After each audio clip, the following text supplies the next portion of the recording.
أعوذ بالله من الشيطان الرجيم. بسم الله الرحمن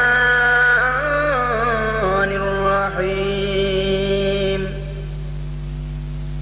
والعصر إن الإنسان لفي خسر إلا الذين آمنوا وعملوا الصالحات وتواصوا بالحق وتواصوا بالصبر. صدق الله العظيم. نحمده ونصلي على رسوله الكريم. فقد قال الله تبارك وتعالى في كلامه المجيد والفرقان الحميد. إن الله وملائكته يصلون على النبي يا أيها الذين آمنوا صلوا عليه وسلموا تسليما.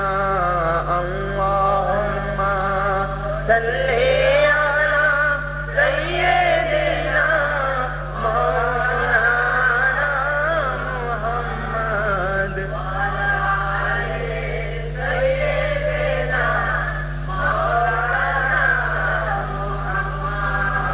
اللهم صل على سيدنا مولانا محمد وعلى آل سيدنا مولانا محمد. আসসালামু আলাইকুম। ওয়ালাইকুম আসসালাম। উপস্থিত উলামায়ে কেরাম, বুজুর্গানে দিন, ক্যাসেট প্রেমী শ্রোতাবৃন্দ, শ্রদ্ধেয় কবি গুলজার সিপাহী সাহেব ও লক্ষ লক্ষ ধর্ম ভীরু মুসলমান ভাই সকল ও আমার দিনদার পরহেজগার আম্মা জানেরা, আজ আবার আপনাদের ভালোবাসার প্রিয় পাত্র দোয়ার ভিখারি অধম অযোগ্য এস এম নজরুল হাজির হয়েছে। এর আগে আমার কয়েকটি ওয়াজের ক্যাসেট, যেমন নবীর প্রেমিক কারা, রসুলের প্রেমিক কারা ভলিউম 2, নবীর প্রেমিক হযরতে বেলাল, নিশ্চয়ই শুনেছেন এবং শুনছেন। তাই আবার আপনাদের চাহাতে, আপনাদের ডাকে সাড়া দিতে কিছু বলার জন্য আমি উপস্থিত হয়েছি। তবে শুধু শুনলে হবে না, শুনে আমল করব এই নিয়ত আমাদের রাখতে হবে, আর শুনে সেই মোতাবেক চলার চেষ্টা করতে হবে। তবেই আমরা কামিয়াবি হতে পারবো, নইলে সব বেকার। কারণ আল্লাহ রাব্বুল আলামিন তার পবিত্র কালামুল্লাহ শরীফের মধ্যে ইরশাদ করে বলেন ওয়াল আসর।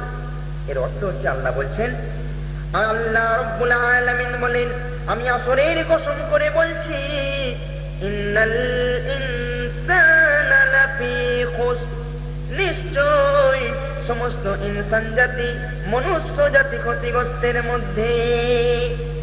ইল্লাল্লাযীনা আমানু, তবে আমার ঈমানওয়ালা, ওয়া আমিলুস সালিহাত, অনেক সলেহ বান্দা, আমার ঈমানওয়ালা অনেক সলেহ বান্দা ছাড়া। ঈমানওয়ালা অনেক সলেহ বান্দা কারা? আল্লাহ রাব্বুল আলামিন আরো বললেন, ওয়া তাওয়াসাউ বিল হক, যারা হকের মধ্যে সৎ পথে জীবন যাত্রা করে, ওয়া তাওয়াসাউ বিসবর, এবং যাহারা সবরের সঙ্গে কাজ নেয় বা ধৈর্য অবলম্বন করে। তাহলে বুঝলেন, এইসব মানব ছাড়া সমস্ত মানব জাতি ক্ষতিগ্রস্তের মধ্যে। তাহলে ভাইজান, নেক সলে দিনদার পরহেজগার হতে গেলে কি করতে হবে? নবী পাকের তরিকা অনুযায়ী জীবনকে গড়তে হবে। কিন্তু দুঃখের বিষয়, তা না করে যাত্রা, সিনেমা, থিয়েটার, টিভির তরিকা অনুযায়ী যদি জীবনকে আমরা গড়ি, তাহলে আসল মঞ্জিলে আমরা পৌঁছাতে পারবো না। ভাইজান, আজ আমাকে জনাব কবি গুলজার সিপাহী সাহেব টিভি ও কবরের আযাব এর উপরে আলোকপাত করতে বলেছেন। দেখুন, এই টিভি আমাদের প্রায় বাড়িতে বাড়িতে এসে গেছে, তবে এই টিভিটাও আল্লাহ পাকের দান। বিজ্ঞানীরা বহু সাধনার পর আল্লাহ পাক তাদেরকে সেই হিকমত দিয়েছেন, সেই হিকমতের দ্বারা আজ আমাদের সামনে আনতে সক্ষম হয়েছেন। কিন্তু এই টিভিকে আজ আমরা কেমন ভাবে ব্যবহার করছি? তাই মানুষ বলেন এই টিভি দেখলে জ্ঞান বাড়ে। সত্যিই তাই, এ থেকে অনেক কিছু নেওয়ার আছে। ইরাক আমেরিকার যুদ্ধ হলো, আমরা সেটা টিভির মাধ্যমে দেখলাম। লন্ডনে বিশ্বকাপ হলো, টিভিতে দেখলাম। আরবে হজ কিভাবে হচ্ছে, কত হাজার হাজার হজ যাত্রী হজ করতে গেছে, তাদের দেখতে পাচ্ছি। কত দেশ বিদেশের খবর এই টিভির মাধ্যমে জানতে পাচ্ছি। তাহলে এটা ভালো, কিন্তু নিয়াত আমাদের ভালো নয়। এই টিভি থেকেও শিক্ষা নেওয়া যায়। যদি কেউ টিভি দেখে আর মনে মনে চিন্তা করে যে হায় আল্লাহ রাব্বুল আলামিন, আজ কোথায় সুদূর চীন, জাপান, ইরাক, ইরান, আরব, দিল্লি, গুজরাট, হায় আল্লাহ তাআলা কোথা কি হচ্ছে। আজ মানুষের আপনি এমন হিকমত দিয়েছেন, দান করেছেন, এই টিভির মাধ্যমে দেখতে পাই। যেমন করেছে, কথা বলেছিল, মাথা নেড়েছিল, চলাফেরা করেছিল, ঠোঁটের উপর যেভাবে ঠোঁট রেখেছিল, যারা একটা চুল এদিক ওদিক হয় না। হায় আল্লাহ পাক, আপনি বিজ্ঞানের বিজ্ঞান, অসীম ক্ষমতাবান। আপনার এই ছোট্ট দুনিয়ায় আমরা হাজার হাজার পাপ করছি, নাফরমানি করছি। নিশ্চয়ই আপনার টিভিতে আমার ছবিখানা উঠে গেছে। কি ভাই, উঠে যাবে না? নিশ্চয়ই উঠে যাবে। আল্লাহ পাকের দরবারে যারা নাফরমান বান্দা হবে, বেঈমান বান্দা হবে, জাহান্নামের হকদার হবে, তাদেরকে আল্লাহ পাক জিজ্ঞাসা করে বলবেন, ও আমার নাফরমান বান্দারা, তোমাদের সৎ পথের আদেশ অসৎ পথে নিষেধ করার জন্য আমি যুগে যুগে নবী রাসূলকে, সাহাবায়ে কেরাম, বুজুর্গানে দ্বীন, ওলিয়া উলিয়া, হাফেজ, কারি, মাওলানাকে তোমাদের কাছে পাঠিয়েছিলাম। তারা কি আমার ভয়ঙ্কর জাহান্নামের শাস্তির কথা তোমাদের শোনায়নি? জান্নাতের কথা বলেনি? নামাজের কথা কেউ কি বলেনি? রোজার কথা কেউ কি বলেনি? নাফরমান বান্দা বলবে, হায় আল্লাহ তাআলা, যদি এমন কথা আমাদের কেউ কোনোদিন বলতো, তাহলে সারা জীবনটা আপনার ইবাদত বন্দেগী করে আমাদের জীবন খানা কাটিয়ে দিতাম। মানুষ কত সিয়ানা দেখেছেন, এখানে চালাকি করতেও ছাড়েনি বাবা, সেখানেও চালাকি করতে ছাড়বে না। আল্লাহ তাআলার ইবাদত করতে হবে, এটা আমরা জানতাম না, সেখানে তারা মানবে না। তখন আল্লাহ রাব্বুল আলামিন বলবেন, ও নাফরমান বান্দা, তবে দেখো তার প্রমাণ। সঙ্গে সঙ্গে টেপ চালু করে দেবেন। বুঝতে পারলেন?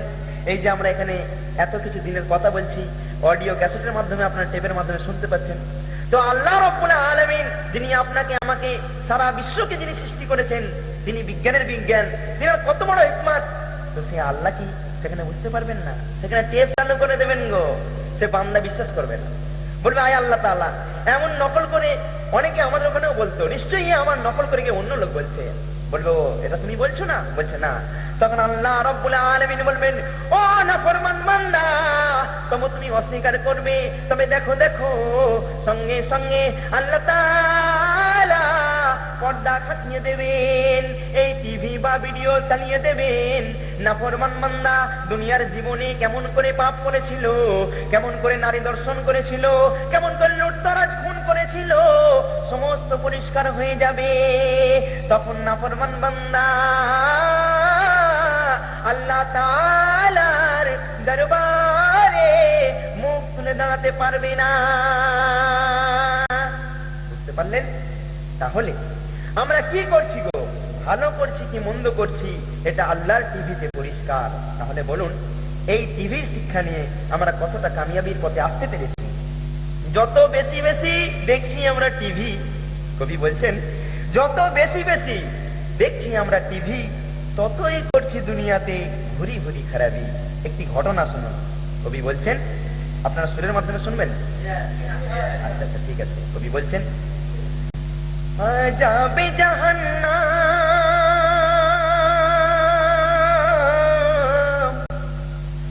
যাবে জাহান্নাম হলো এই টিভির ওই তরে, যাবে জাহান্নাম হলো এই টিভির ওই তরে।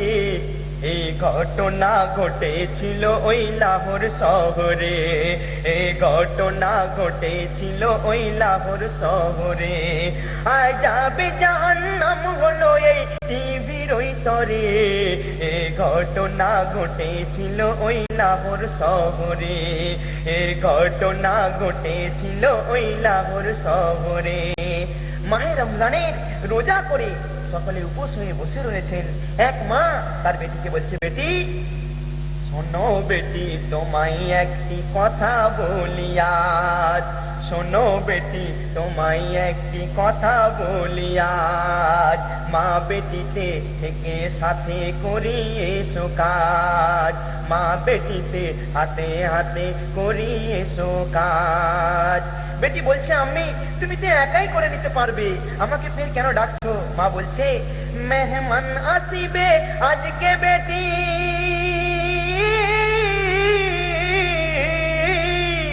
মেহমান আসিবে আজকে বেটি আমাদের বাড়ি, তাদের তরে করতে হবে ইফতার তৈয়ারি। তুমি ইফতারি সাজিয়ে ফেলো ওই থালাতে ভরে, তুমি ইফতারি সাজিয়ে ফেলো থালাতে ভরে। এ ঘটনা ঘটেছিল ওই লাহোর শহরে। মা বলছে, ও বেটি দেরি করো না, আমি বুড়ো মানুষ, আমি বেশি কাজ করতে পারবো না। ও বেটি আমার সঙ্গে একটু সহযোগিতা করো, আমি বরং উনানে খানাটা পাক করে নি, আর তুমি ফলগুলো সব কেটে থালাতে সাজিয়ে ফেলো। এসো বেটি আমরা তো মায়ে ঝিয়ে মায়ে বেটিতে সব থালায় ফলগুলো সাজিয়ে ফেলি।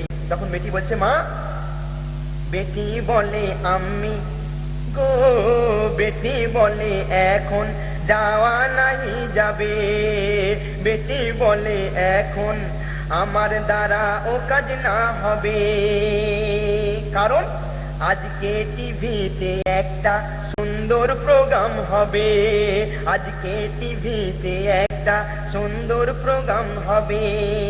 মা বলছে, এই প্রোগ্রাম এখন তুমি রাখো, এটা রমজান মাস, তাছাড়া তুমি তো রোজাদার, ইফতারির সময় প্রায় হয়ে এসেছে। তখন বেটি বলছে, টিভি দেখে আগে করে নি, টিভি দেখে আগে করে নি ইমানকে তাজা। মা তুমি ওই বুঝবে কি আর, ও গো মা তুমি আর বুঝবে কি আর এই টিভির মজা। দেখো মা, প্রতি বছর রমজানের রোজা আসে, কিন্তু এই যে এত সুন্দর প্রোগ্রাম, এটা প্রতিদিন টিভিতে আসে না, তাই আমি আগে টিভি দেখে আমার ইমানকে তাজা করে নেই। আর আম্মিজানকে বলছে, ও গো বুঝতে মজা থাকলে এই টিভির নেশায় পড়ে, ও গো বুঝতে মজা থাকলে এই টিভির নেশায় পড়ে। এই ঘটনা ঘটেছিল ওই লাহোর শহরে, এই ঘটনা ঘটেছিল ওই লাহোর শহরে। যখন মা বেটিকে বারবার আওয়াজ দিচ্ছে, তখন বেটির আগে সাড়া না দিয়ে টিভিটা নিয়ে উপরে দোতলার উপর উঠে এলো। এখানে এসে বাড়ির জানালা দরজা সব বন্ধ করে মজা করে প্রোগ্রাম দেখছে। এদিকে আজানের সময় হয়ে গেল।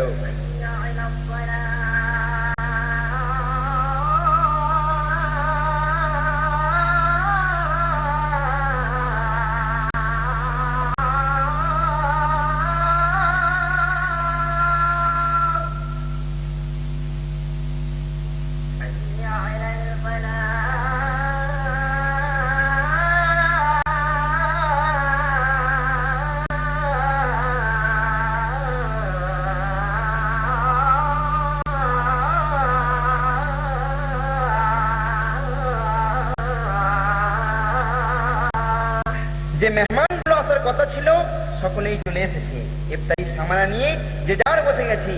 মা বেটিকে আওয়াজ দেয়, ও বেটি তুমি নিচে নেমে এসো, ইফতারের সময় হয়ে গেছে। বেটির কোনো জবাব আসছে না। মা বললেন, কি ব্যাপার? আস্তে আস্তে উপরে এলেন, এসে দেখেন উপরের বাড়ির দরজা জানালা সব বন্ধ। মা বারবার আওয়াজ দিচ্ছে, যখন কোনো সাড়া এলো না, তখন মা স্বামী এবং বড় ছেলেকে ডাকলেন। যে তোমরা উপরে এসো, দেখো বেটি দরজা কেন খুলছে না বা কোনো সাড়াও করছে না। তখন আব্বা ডাকে ছেলে ডাকে, আব্বা ডাকে ছেলে ডাকে, মেহমানেরাও সকলে সাড়া না পেয়ে ছুটে গিয়ে দরজা ভেঙে ফেলে, সাড়া না পেয়ে ছুটে গিয়ে দরজা ভেঙে ফেলে। দরজা ভেঙে সকলে অবাক হয়ে গেলেন, কারণ মুখ ঠুকে টিভিকে ধরেছে আছে পড়িয়া, মুখ ঠুকে টিভিকে ধরেছে আছে পড়িয়া, আর ঘুমিয়ে গেছে চিরতরে, ওগো ঘুমিয়ে গেছে চিরতরে সে দুনিয়া ছাড়িয়া। শোকের মাতম ছেয়ে যায় দুতলার উপরে, শোকের মাতম ছেয়ে গেল দুতলার উপরে। কি ঘটনা ঘটেছিল ওই লাহোর শহরে, কান্নার আওয়াজ শুনে প্রতিবেশীরা দলে দলে হাজির হয়ে গেল। এই মর্মান্তিক দৃশ্য দেখে সকলে অবাক হয়ে তাকিয়ে রইলেন। কয়েকটি লোক বললেন, চলো চলো এই লাশকে এখন বাইরে নিয়ে যাই, নিচে নামিয়ে নিয়ে যাই। কিন্তু কি আশ্চর্য ব্যাপার, লাশটি পাথরের মতো জমে গেছে, সীসা ঢালা পাথরের মতো। বাড়ির লোকজন আরো পেরেশানে পড়ে গেলেন। এক ব্যক্তি টিভিটাকে ধরে আস্তে করে চাগালো, আর সঙ্গে সঙ্গে লাশটিও হালকা হয়ে গেল। সুবহানাল্লাহ। তারপর টিভি রেখে দিলে লাশ ভারী হয়ে যায়, আবার টিভিটা তুলে ধরলে লাশ হালকা হয়ে যায়। অবাক কাণ্ড। তখন সবাই ভাবছে টিভি ও লাশ একসাথে ওই নিচে নামালো। টিভিটা ধরে আস্তে আস্তে নিচে নিয়ে এলো। তারপর দেখুন টিভি ও লাশ একসাথে ওই নিচে নামালো, ফের গোসল দিয়ে লাশকে ধরে কাফন পরালো, ফের গোসল দিয়ে লাশকে ধরে কাফন পরালো। জানাজা করাতে সবাই যখন লাশ নিতে যায়, আগের মতো আবার সে লাশ, আগে যেমন ছিল আগের মতো আবার সে লাশ ভারী হয়ে যায়। এই দৃশ্য দেখে সবার ওই বুক কাঁপে ডরে, এই দৃশ্য দেখে সবার ওই বুক কাঁপে ডরে। এই ঘটনা ঘটেছিল ওই লাহোর শহরে। আবার একজন টিভিটা তুলে ধরলেন, আর সঙ্গে সঙ্গে লাশ উঠে পড়লো। কি আশ্চর্য ব্যাপার দেখুন। তারপর দেখুন টিভি আগে আগে, কবরস্থান থেকে যখন যাওয়া হচ্ছে, টিভি আগে আগে লাশ পিছে তাহার যায়, জানাজা পড়ে সবাই খুদার দ্বারে দুয়া চায়, জানাজা পড়ে সবাই খুদার দ্বারে দুয়া চায়। ফের টিভি ও লাশ একসাথে কবর পাশে এলো, ফের টিভি ও লাশ একসাথে কবর পাশে এলো। টিভি রেখে লাশটিকে সব জাগাতে গেল।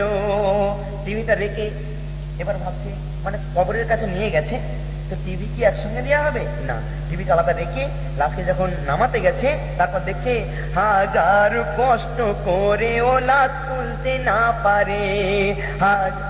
সমস্ত মানুষ ভাবলেন কি করা যায়।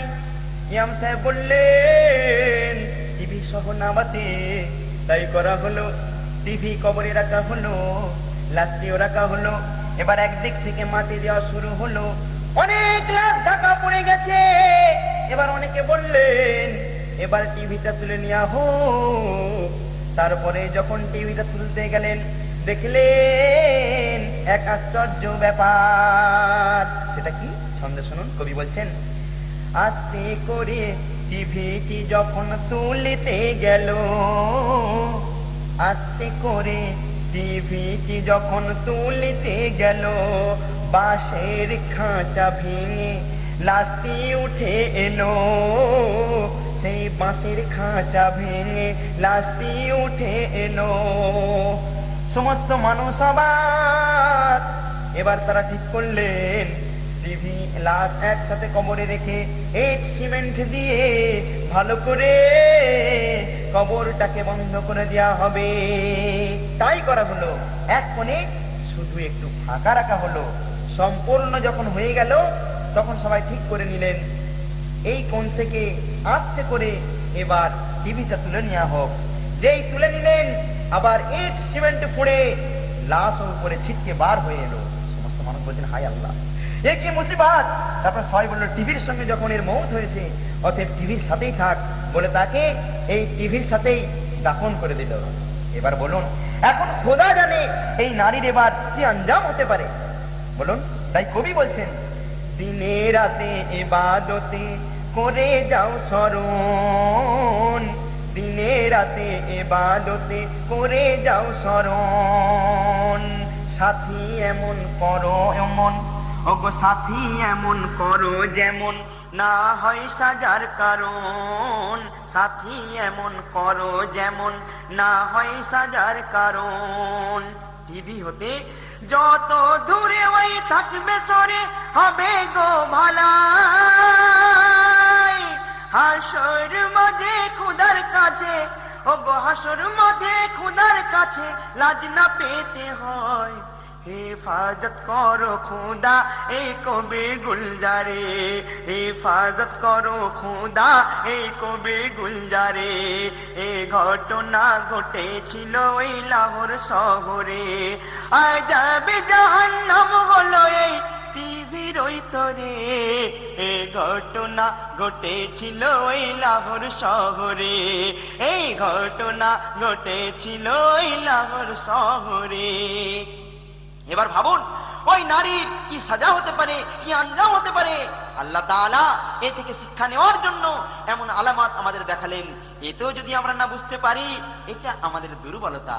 মনে রাখবেন এই টিভির অজুহাত দিয়ে কোন নেক আমল ছেড়ে দেওয়া মানে গুনার কাজ। নামাজ, রোজা, জিকির, তেলাওয়াত, তাসবিহ, তাহলিল এই সমস্ত নেক আমল সামান্য মামুলি জিনিসের অজুহাত দিয়ে আমরা অনায়াসে ছেড়ে দিই। মনে রাখবেন কোন বাহানাতেই চুরি হালাল হতে পারে না, কোন বাহানাতেই শরাব পান করা যায় হতে পারে না। তেমন এই টিভির বাহানাতে কোন নেক আমল ছেড়ে দিলে খোদা পাকের কাছে নাজাত পাওয়া যাবে কিনা সন্দেহ আছে। যারা এসব কাজ থেকে দূরে থাকতে পারবে তারা অবশ্যই নাজাত পাবে, আর যারা এসবের মধ্যে ডুবে থাকবে আযাবে কবর তাদের ঠিকানা হবে। যদি টিভি থেকে আমরা আমাদের চলার পথটা পরিষ্কার করতে পারতাম, মানুষের বিপদে ঝাঁপিয়ে পড়তে পারতাম, অসুস্থ মানুষের পাশে দাঁড়াতে পারতাম, তাহলে অন্য কথা ছিল। কিন্তু দুঃখের বিষয় ভালোটা না গ্রহণ করে ভালোর বিপরীত গুলো নিয়ে আমরা ব্যস্ত হয়ে রয়েছি। কিভাবে করতে হবে গুন্ডামি, কিভাবে করতে হবে দাদাগিরি, কিভাবে করতে হবে বড়দের অসম্মান, কিভাবে করতে হয় খুন, রাহাজানি, নারীকে ধর্ষণ, এটাই কি টিভির শিক্ষা?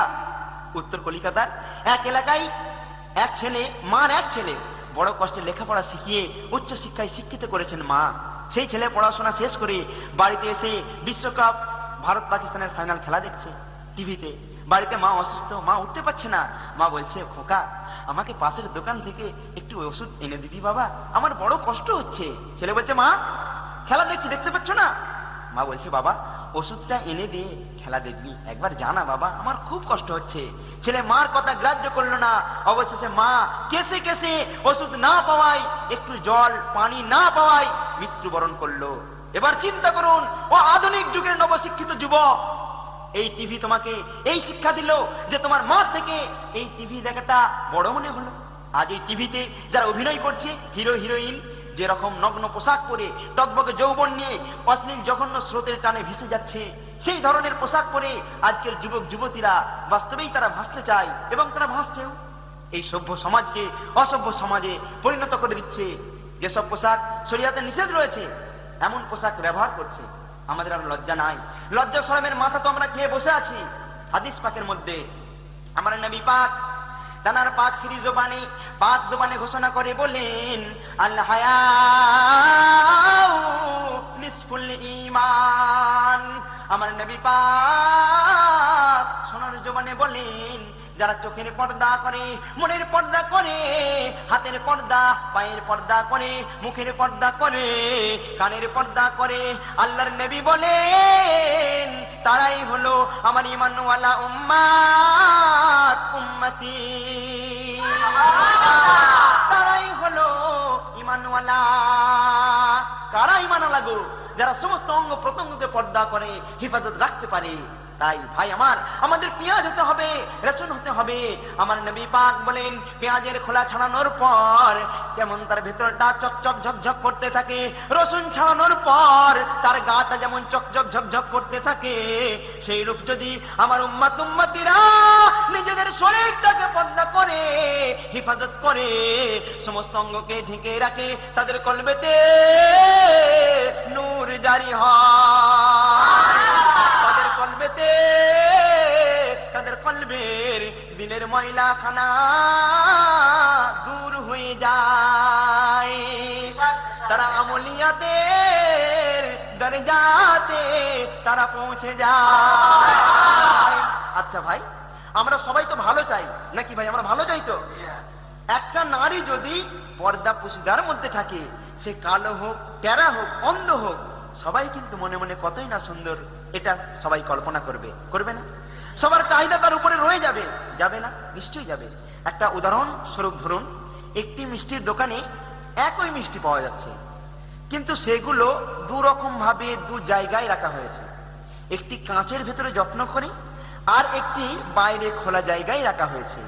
এবং যেটা কাঁচের ভেতরে আছে তার কেজি 15 টাকা, এবং যেটা বাহিরে আছে তার কেজি 10 টাকা। এবার বলুন আপনি কোনটি নেবেন? নিশ্চয়ই আপনি 5 টাকা বেশি দিয়ে যেটা কাঁচের ঘরে পর্দা করে যত্ন করে রাখা আছে সেটাই নেবেন। তার কারণ যেটা খোলা জায়গায় রয়েছে তাতে হয়তো ধুলো লেগেছে বা মাছি বসেছে, নোংরা জিনিস উড়েছে, তাই না? তাহলে আপনি সেটা নেবেন না। সেই জন্য বলছি, আমাদের মা বোনেরা, আমরা সকলেই যদি আমাদের শরীরটাকে পর্দা পুশিদার মধ্যে রাখতে পারি, নিশ্চয়ই আমাদের মূল্য আল্লাহ পাক দেবেন, এবং আমরা যথেষ্ট সম্মানের অধিকারী হতে পারবো। এবং এই টিভির নেশা থেকে আমরা দূরে থাকতে চেষ্টা করব, এবং ওয়াদা করে নেব যে আমরা সমস্ত খারাপি হতে বাঁচবো, এবং আমাদের প্রতিবেশী ভাইদের বাঁচাতে চেষ্টা করব। কারণ আল্লাহ পাক পবিত্র কালামুল্লাহ শরীফের মধ্যে পরিষ্কার করে বলেছেন, কাবুরা মাকতান ইনদাল্লাহি আন তাকুলুনা মা লা তাফআলুন। আল্লাহ পাকের কাছে তারাই নিকৃষ্ট যারা মুখে বলে কাজে কিন্তু করে না। ইন্নাল্লাহা ইউহিব্বুল্লাযীনা ইউকাতিলুনা ফি সাবিলিল্লাহি সাফফান কাআন্নাহুম বুনিয়ানুম মারসুস। আল্লাহ পাকের কাছে তারাই প্রিয় যারা আল্লাহর রাস্তায় সীসা ঢালা প্রাচীরের মতো সংগ্রাম করে। সেটা কোন রাস্তা গো? সেটা দিনের রাস্তায়। তাহলে আজ যদি আমরা টিভির রাস্তায় করি, তাহলে অবস্থাটা কি দাঁড়াবে বুঝতে পেরেছেন? এক গ্রামে, আপনারা তার আগে একটু দুরূদ শরীফ পড়েন, আল্লাহুম্মা সাল্লি আলা সাইয়্যিদিনা মাওলানা মুহাম্মদ ওয়া আলা আলি সাইয়্যিদিনা মাওলানা মুহাম্মদ। তুমি কেমন আছো? কবরবাসী বন্ধু বলছে, আল্লাহ পাক তোমাকে ঈমানি জজবা হাসিল করার তৌফিক দান করুন। তুমি আজ আমাকে বড় কষ্টের মধ্যে থেকে বাঁচালে, আল্লাহ পাক তোমার সমস্ত মুসিবত দূর করুন। যখন আমার বড় ছেলে টিভি ভেঙে চূর্ণ বিচূর্ণ করে দিল, ঠিক তখন থেকেই আল্লাহ পাক আমার সমস্ত আযাবকে তুলে নিয়েছেন। বলুন সুবহানাল্লাহ। বন্ধুগণ, এই ঘটনা আপনাদের এই জন্য বললাম যেন আমরা এ থেকে শিক্ষা নিতে পারি। নামাজ পড়া বাদ দিয়ে, জিকির করা বাদ দিয়ে, তেলাওয়াত করা বাদ দিয়ে, খোদা না করেন যদি আমাদের ইন্তেকাল হয়ে যায়, তো কবরে যাবার পরেই আযাব হতে পারে। অতএব এখনই তওবা করে নেওয়া উচিত। আসুন একবার দরুদের নজরানা পাঠ করি। আল্লাহুম্মা সাল্লি আলা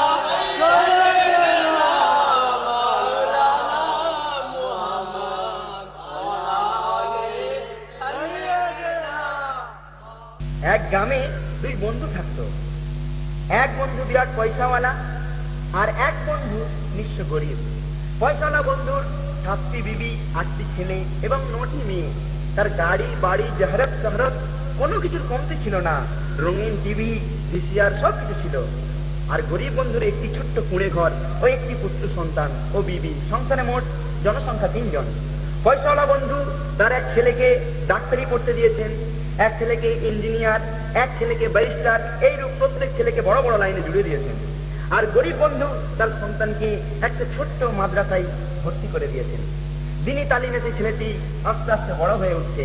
তারা দুই বন্ধু কয়েকদিন ছাড়াছাড়ি দুনিয়া থেকে বিদায় নিলেন। কবরের মাটিতে ঘুমিয়ে রয়েছেন। একজন বুজুর্গ কোথাও সফরে যাবেন, তিনি হেঁটে হেঁটে ওই কবরের স্থানের পাশ দিয়ে যাচ্ছিলেন। ভাবলেন কবরস্থানের পাশ দিয়ে যখন যাচ্ছি তবে এই কবরগুলো একটু জিয়ারত করে নিয়ে যায়।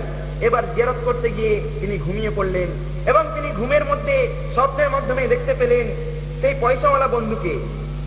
তিনি খুব কষ্টের মধ্যে রয়েছেন আর অঝর নয়নে কাঁদছেন। তখন সেই আল্লাহওয়ালা দরবেশ, আল্লাহওয়ালা বুজুর্গ, তিনি সেই লোকটিকে তখন জিজ্ঞাসা করছেন যে তোমার এইরূপ অবস্থা কেন? তখন সেই পয়সাওয়ালা লোকটি কাঁদছে, আসে আল্লাহওয়ালা লোকটিকে বলছে, কি বলছে জানেন? তিনি বলছেন, একা আমি আজ একা,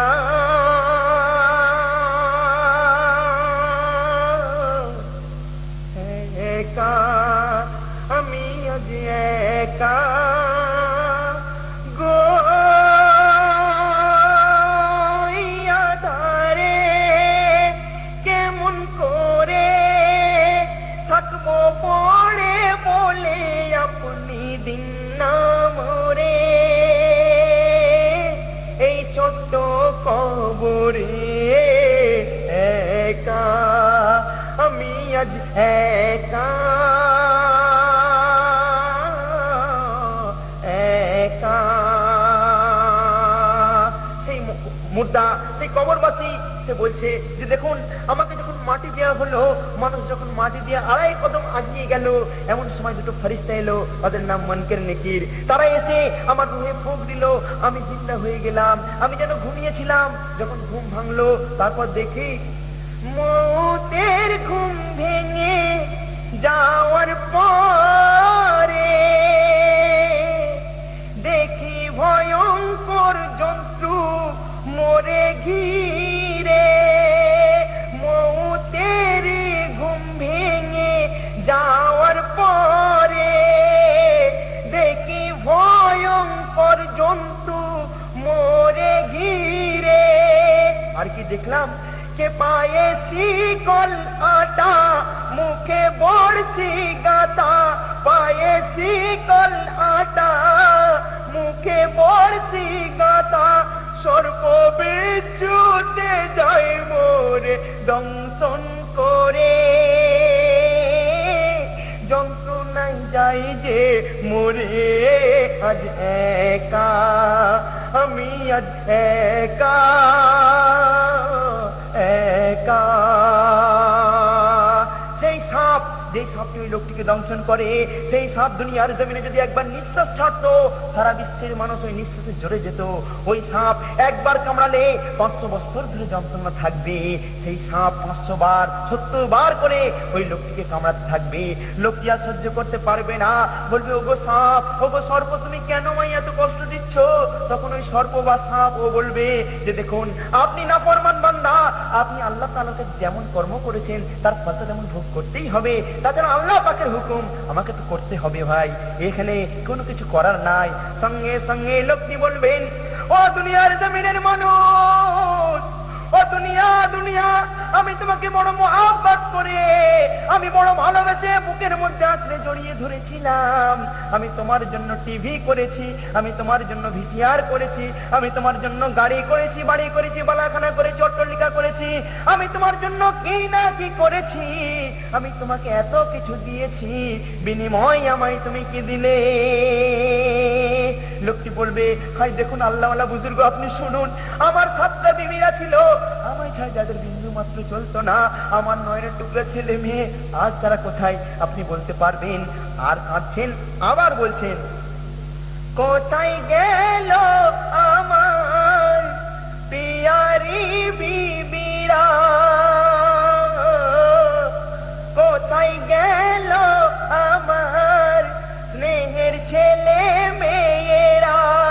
আমি যে এত কাঁদি, আমার ডাকে কেউ সাড়া দেয়নি গো, আমার ডাকে কেন কেউ দেয়নি সাড়া, কেউ সাড়া দেয়নি, সবাই ভুলে গেছে। আর আমি এখানে থেকে থেকে কবর গেছে আমার ওই জঙ্গলে ভরে। আমি যে বিল্ডিং মালা করেছিলাম, প্রতি বছর সেখানে রং হয়, চুন হয়, আরো সুন্দর সুন্দর তাকে গোছাই সাজায়, কিন্তু আমার কবর কি কেউ কোনোদিন সাজায় না, জঙ্গল হয়ে গেছে। আর সেখানে কি হয় জানেন? আর কেউ কবর গেছে আমার ওই জঙ্গলে ভরে, কুত্তায় যাই প্রসাব করে, আজ একা আমি যে একা একা। আল্লাহওয়ালা বলছেন তারা আপনার জন্য কোনো কিছু করে না, কোনো দান খায়রাত এসব কিছু করে না, কোনো সব রসানি কিছু করে না। বলছে না, তারা তো সবসময় টিভির নেশায় মশগুল থাকে, আমার জন্য কেউ দোয়া করেনি। লোকটি বলছে যে করে না দোয়া কেহ আমার তরে, টিভির নেশায় তারা সদাই আছে পড়ে, দৌলত নিয়ে তারা আয়েশ আরাম করে, পরকালের কথা খায়াল না করে। এত করলাম আমি সব ওই তাদের তরে, বিনিময় কি দিল মোরে, আজ একা শুধু আমি একা একা। তাহলে চিন্তা করেছেন ভাইজান, আজ আমরা বলি এটা আমার সেটা আমার, মনে রাখবেন ভাই, যতক্ষণ দম থাকবে গাড়ি আমার, বাড়ি আমার, বিল্ডিং আমার, বিবি আমার, বাচ্চা আমার, সব আপনার। দম ফুরিয়ে গেলে কেউ কারণ নয়। সেই লোকটি বলছে আমি ফুলের বিছানায় ঘুমাতাম, কিন্তু আমি যখন দুনিয়া থেকে বিদায় নিলাম, যখন আঁখি বন্ধ করে নিলাম, তখন আমার কি অবস্থা হয়েছিল জানেন? সেই লোকটি বলছে শেষ কথা, দুনিয়া হতে যখন নিলাম বিদায়, আমার লাশ উঠানে তারা সব রেখে দেয়, আমায় আর কেউ আমার ফুলের বিছানায় নিয়ে গেল না গো। আর আত্মীয় স্বজন মিলে সব দলে দলে কেঁদে বুক ভাসায়, সেই কেঁদেছিল কিন্তু আর কেউ কাঁদে না কবু আমারি তরে, আমারি তরে। আজ একা আমি যে একা একা। কবি বলছেন দুনিয়াদারি করো আখেরের কথাটি রেখে মনে, কবর চেনে না কারেও আমল বিনে। কবি গুলজার তোরে বলে বারে বারে, কবি গুলজার তোরে বলে বারে বারে, যে পথে শান্তি সে পথ থাকো আঁকড়ে ধরে, আঁকড়ে ধরে। আজ একা আমি, আজ একা একা। আল্লাহ আধারে কেমন করে থাকবো পড়ে, তুমি বলে দাও না মরে, এই ছোট্ট কবরে। আজ একা আমি যে একা একা। এইভাবে সে শাস্তি ভোগ করছে। ওই জাহান্নামবাসী লোকটির সাথে কথাবার্তা শেষ করে আল্লাহর ওলি ফিরে আসছেন এবং আস্তে আস্তে আর একজনকে দেখতে পেলেন, মানে সেই গরিব লোকটি। তিনি মুচকি মুচকি হাসছেন, খুব হাসছেন এবং খুব আনন্দের মধ্যে রয়েছেন। তখন আল্লাহওয়ালা বুজুর্গ সেই লোকটিকে জিজ্ঞাসা করছেন, আপনি খুব খুশি মনে রয়েছেন, আপনার কোনো কষ্ট নেই তো? তখন সেই কবরবাসী বলছেন, আমার কিসের কষ্ট, আমি যে বীজ বুনে রেখে এসেছি দুনিয়াতে, তার ফল আমি বড় আনন্দের সাথে উপভোগ করছি। আল্লাহওয়ালা বুজুর্গ বলছেন, সেটা কি কি? তখন কবরবাসী বলছেন, তবে শুনুন, আমি দুনিয়ার জমিনে আমার এক নেক সন্তান রেখে এসেছে, এক ছেলে সন্তান রেখে এসেছে। ও আল্লাহ বুজুর্গ, আল্লাহওয়ালা বুজুর্গ, শুনে রাখুন, কান খুলে শুনে নিন। আমি দুনিয়ার জমিনে আমার যে সন্তানকে রেখে এসেছি, আমার নেক সন্তান, প্রত্যেক বছরে শবে বরাতের চাঁদ উঠলে আমি আব্বা আমার জন্য একটি হাফেজ মোলাদের নিয়ে এসে ছবি না পড়ে আমার জন্য সমরসানি করে আল্লাহ তাআলার দরবারে দোয়া চাই। এবং আমার নেক সন্তান আরো কি করে শুনে রাখুন, আমার সন্তানকে আমি দৌলত দিয়ে আসতে পারি না, আমি বিল্ডিং দিয়ে আসতে পারি না, আমি গাড়ি বাড়ি কিছু দিয়ে আসতে পারি না, কিন্তু আমার সন্তান পাবন্দের সঙ্গে 5 ওয়াক্ত নামাজ পড়ে আল্লাহ তাআলার দরবারে হাত তুলে ফরিয়াদ করে জানাতো, আয় আল্লাহ রব্বুল আলামিন, আমার আব্বা জান বড় কষ্ট করে বড় মেহনত করে আমাদের লালন পালন করে মানুষ করেছিলেন। আব্বা জান ওই শীতের সময়ে আরামের বিছানাকে ত্যাগ করে দিয়ে ফজরের নামাজ পড়ে ছুটে যেতেন কলিকাতার দিকে, সারাদিন বহু পরিশ্রম করে এই টাকা নিয়েছে আমাদের লেখাপড়া শিখিয়ে আমাদের ভালো ভালো জিনিস খাইয়ে আমাদের মানুষ করেছেন। আয় আল্লাহ তাআলা, আমার আব্বা জানকে দেবার মতো আমাদের কিছু নাই। আয় আল্লাহ তাআলা, আমার আব্বা আমাকে যেমন কষ্ট করে লালন পালন করেছেন, আয় আল্লাহ তাআলা আমার আব্বাকে আপনি সেইভাবে আপনার রহমতের ছায়াতে আপনি ধরে রাখবেন। আমার সন্তান আরো দোয়া করে, আয় আল্লাহ তাআলা আমার আব্বাকে নাজাতুল কবর করে দিন। আয় আল্লাহ তাআলা আমার আব্বা জান্নাত নসিব করুন। আল্লাহ তাআলা রব্বুল আলামিন আমার আব্বার সমস্ত কবরের পেরেশানিকে দূর করে দিন। ও বুজুর্গ আল্লাহওয়ালা, আমার সন্তান যে প্রত্যেকটা দিন আমার জন্য তাসবিহ পড়ে, তাহলিল করে, জিকির করে, আমার জন্য দোয়া করে আল্লাহর দরবারে, আমার এত নেকি পাই, এত সওয়াব পাই, আমার তো নেকির কোনো প্রয়োজন নাই। আমি তো সদকায়ে জারিয়ার মতো প্রত্যেকবার নেকি পেয়ে যাচ্ছি, আমি অনেক নেকি পাচ্ছি, আমার কোনো কিছু প্রয়োজন নাই। তাহলে বুঝতে পারলেন সেই লোকটি কত বড় আল্লাহওয়ালা। আপনারা দুরূদ শরীফ পড়েন, আল্লাহুম্মা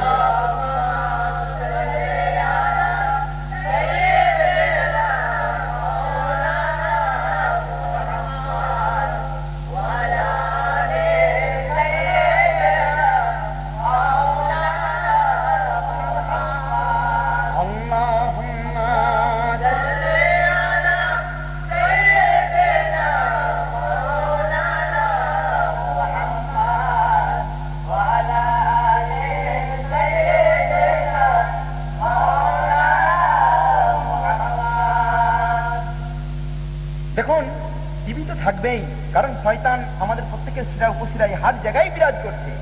আর শয়তানের কাজ হচ্ছে মানুষকে সুপথ থেকে সরিয়ে এনে কুপথের মধ্যে চালিত করা। ভাই, রাত যদি না থাকে দিনের কদর নাই, আর দিন যদি না থাকে রাতের কদর নাই, মন্দ যদি না থাকে ভালোর ইজ্জত নাই। তাহলে পরিষ্কার বোঝা গেল ভালো মন্দ নিয়েই দুনিয়া। অতএব জ্ঞানী মানুষের কাজ হবে খারাপ পথ ছেড়ে ভালোর পথে জীবনযাত্রা করা, কারণ এটা পরীক্ষার স্থান। টিভি, সিনেমা, খুন, পকেটমার, সুদ, জোচ্চোর সব থাকবে, আর এর মধ্য থেকে আল্লাহর পরীক্ষায় পাস করতে হবে, তবেই আমরা কামিয়াব হতে পারবো। ভাইজান, টিভি আজ বিশ্বের কোনায় কোনায় ছেয়ে গেছে। তাছাড়া এই টিভি বিজ্ঞানীরা বহু সাধনার পর আবিষ্কার করতে পেরেছে, তবে একে মন্দ বলবেন কেন? আর এই টিভি দেখে তো কত মানুষ প্রেম ভালোবাসার পদ্ধতি শিখতে পেরেছে, তাই না? আচ্ছা বলুন তো, এই টিভি দেখে আমরা কতটা লাভবান হতে পেরেছি? কিন্তু আমি বলছি ইনশাআল্লাহ পেরেছি। এই টিভির বদৌলতে মানুষ টিভিকে আপন করে অনেক দূরে আগেই যেতে পেরেছে। এই টিভির শিক্ষায় ভাইকে ভাই খুন করতে পেরেছে, মাকে বিধবা বানিয়েছে, বাপের হক থেকে ছেলেকে বঞ্চিত করেছে, মায়ের সুখ কেড়ে নিয়েছে, আপনকে দূরে করে দিয়েছে। তাহলে বলুন, টিভি আমাদের কিরকম শিক্ষা দিল? দুটি বাচ্চা টিভি দেখছে, একজন গিয়ে বলছে, বাবা তোমাদের পিতা ইন্তেকাল করেছে, মারা গেছে। ছেলে দুটি বলে উঠলো, কিসনে মারা মেরে পিতাজি কো, হাম লোগ উসে নেহি ছোড়েঙ্গে। মানে কে মেরেছে আমাদের বাপকে, তাকে আমরা ছাড়বো না। আর এক ভাই বলছে, খুন কা বদলা খুন, মানে খুনের বদলা খুনে নেব। হায় রে টিভির শিক্ষা! দেখুন একটি ছন্দ আমার মনে পড়ে গেল, আপনারা শুনবেন সবাই। কবি বলছেন, আজব হতে আখেরাতে যদি চাও ভালাই, আজব হতে আখেরাতে যদি চাও ভালাই, হক পথে চলো ভাই, তুমি নাজাত পাবে হিসাবের বেলায়, তুমি নাজাত পাবে হিসাবের বেলায়, আজব হতে আখেরাতে। কবর বলছে, আর কবর বলে আমার কোলে এসো আমার সন্তান, সোহাগ ভরে আদর করে দেব মুখে চুম্মান। কবর বলে আমার কোলে এসো আমার সন্তান, সোহাগ ভরে আদর করে দেহ মুখে চুম্মান। আর বলছে, আমার তরে দুনিয়া ঘুরে আনো যদি কিছু, যদি কিছু আনো, পাবে রে হাই খুদা সহায় হবে তুমি যেন। নেক আমলে করো বোঝা আমলের খাতায়, এই থেকে দুনিয়ায় তুমি নাজাত পাবে হিসাবের বেলায়, তুমি নাজাত পাবে হিসাবের বেলায়, তুমি নাজাত পাবে হিসাবের বেলায়। রাজস্থানের এক বুজুর্গ তিনি বয়ান করছেন, তিনি বলছেন, আমি একদিন একটা এলাকাতে গেলাম, আর সেখানে একটা মসজিদের পাশে আমি দাঁড়িয়ে কিছু একটা কাজ করছিলাম। কিছুক্ষণ পর এই মহল্লার কিছু লোক আমার কাছে এলো, এসে বলল, জনাব আপনি একটু আমাদের বাড়িতে চলুন, আমরা সবাই খুব পেরেশানি আছি, আর আমাদের বাড়িতে একটা মাইয়াত হয়ে গেছে, আর মাইয়াতের সাথে এক আশ্চর্য ব্যাপার চলছে। তারপর তাদের সাথে আমি রওনা হয়ে গেলাম তাদের বাড়ি। গিয়ে দেখি একটি ঘরের চারিপাশে হাজার মানুষ ভিড় করে, একটি ঘরের চারিপাশে হাজার মানুষ ভিড় করে, একটি নারীর লাশকে দেখে আছে সে ঘরে পড়ে। যখন কাছে গেলাম, গিয়ে দেখছি মুখওয়ালা ওই খেজুর তাহার কামড়ে সারা দেহতে। খেজুর ভয়ঙ্কর মূর্তি ধরে সেই নাইটির ডায়ে বাঁয়ে চারিদিকে ধরে আছে, কামড়ে ধরে আছে। আর মুখওয়ালা ওই খেজুর তাহার কামড়ে সারা দেহতে, ভয়ঙ্কর ওই মূর্তি তাদের যাবে কে ওই পাশেতে। মুসিবাতে পড়ে সবাই করে যে হাই হাই, লাশের হবে কি উপায়। মুসিবাতে পড়ে সবাই করে হায় হায়, লাশের হবে কি উপায়। দোয়া করুন খোদা পাকের দরগায়। সব লোকজন সেই হুজুরকে বলছে, হুজুর দোয়া করুন খোদারি দরগায়। আজব হতে নাজাত পেতে যদি চাও ভালাই, হক পথে চলো ভাই, তুমি নাজাত পাবে হিসাবের বেলায়, তুমি নাজাত পাবে হিসাবের বেলায়।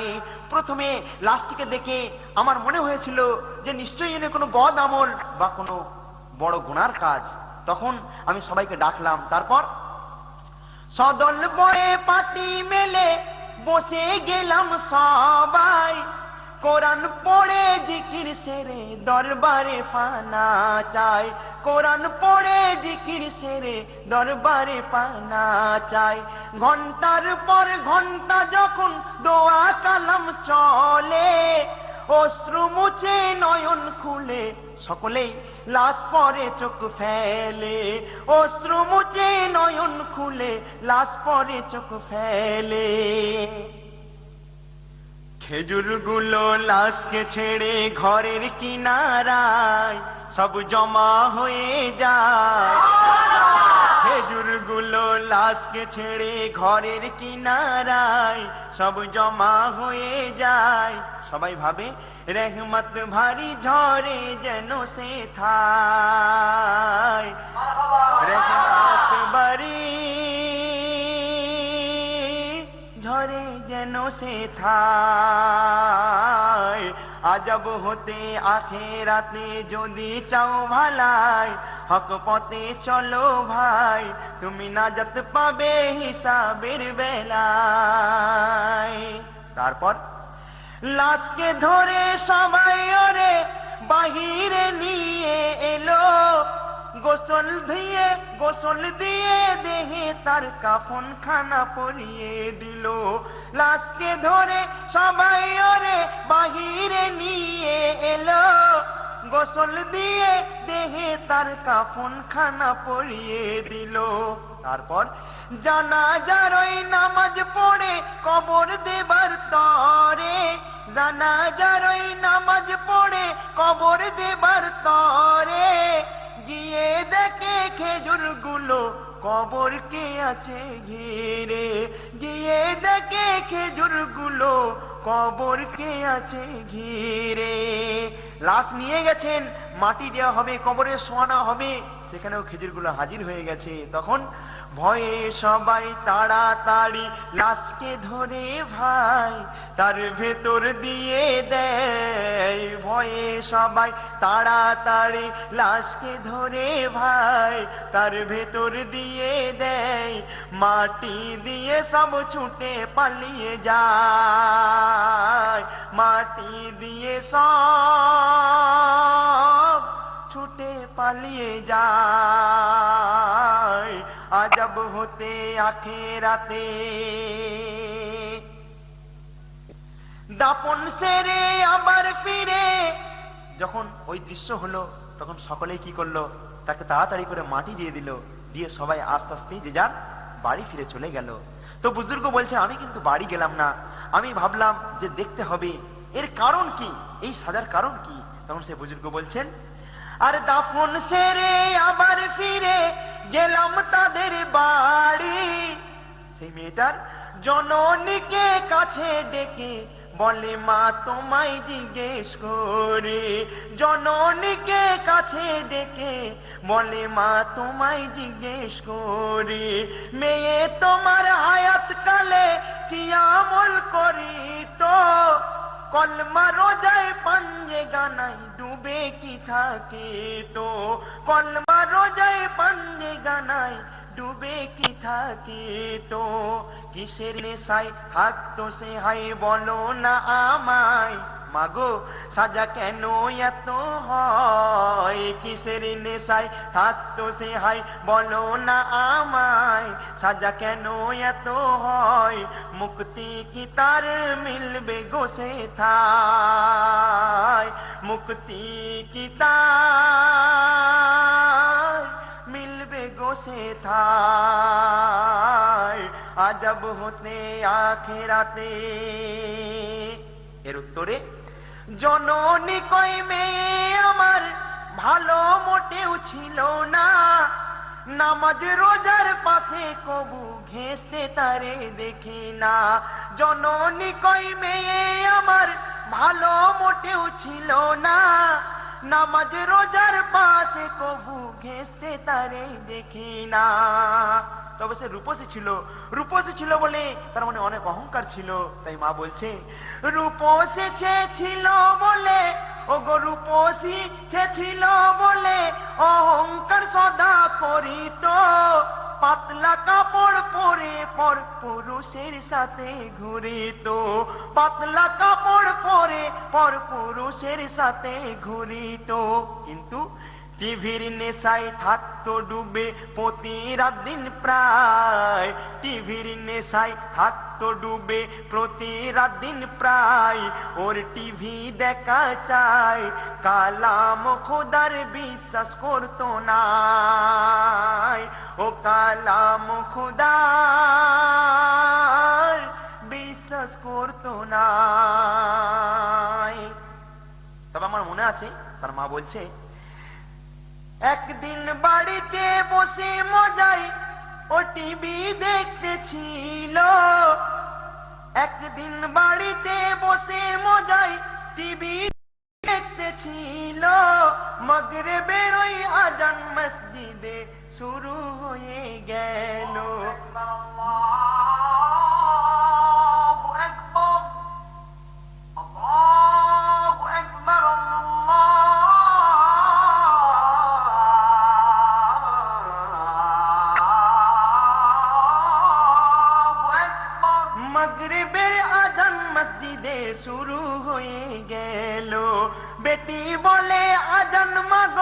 মা বলছে বেটি তুই এখন টিভি দেখা বন্ধ কর, আল্লাহর নাম বারান্দ হচ্ছে, আজান হচ্ছে।